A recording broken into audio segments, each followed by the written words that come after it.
మధ్యకాలంలో పెళ్లి విషయంలో ప్రతిదీ స్పెషల్గా ప్లాన్ చేసుకుంటున్నారు యువత.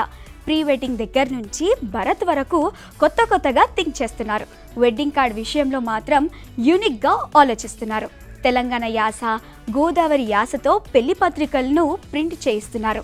మరికొందరు దేవుల ఫోటోలకు బదులు అభిమాన హీరో, క్రికెటర్, రాజకీయ నాయకుడి ఫోటోలను ముద్రించుకుంటున్నారు.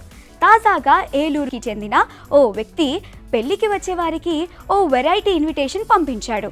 పసివేదల గ్రామానికి చెందిన కోడూరి లక్ష్మీనారాయణ అనే వ్యక్తి తన కుమారుడి వివాహం రిసెప్షన్కు వచ్చే అతిథులకు సంతృప్తిగా తిని వెళ్లేందుకు వినూత్నంగా ఆలోచించాడు. రిసెప్షన్లో ఎలాంటి వంటకాలు ఉన్నాయో ఆహ్వానితులకు ఇచ్చే ఇన్విటేషన్ కార్డులో ముందే ప్రింట్ చేయించాడు. అంతేకాదు, వారు పెట్టే విందు భోజనం విశిష్టత కూడా అందులో రాయించారు.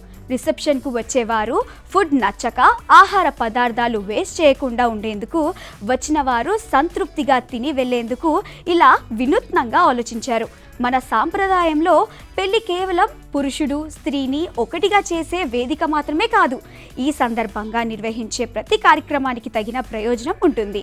కొందరు పెళ్లి మంత్రాలను, భార్యాభర్తల సంబంధం తెలియజేసే సందేశాలను పెళ్లి కార్డులో వేస్తే, మరికొందరు విందు భోజనం విశిష్టత ప్రస్తావిస్తారు.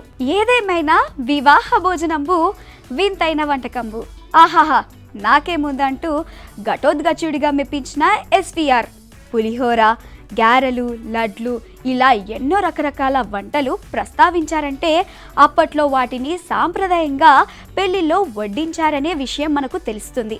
ఇక కోడూరి లక్ష్మీనారాయణ విందు భోజనం ఎలా ఉంటుందో అనే ఆసక్తి సర్వత్రా వ్యక్తం అవుతుంది.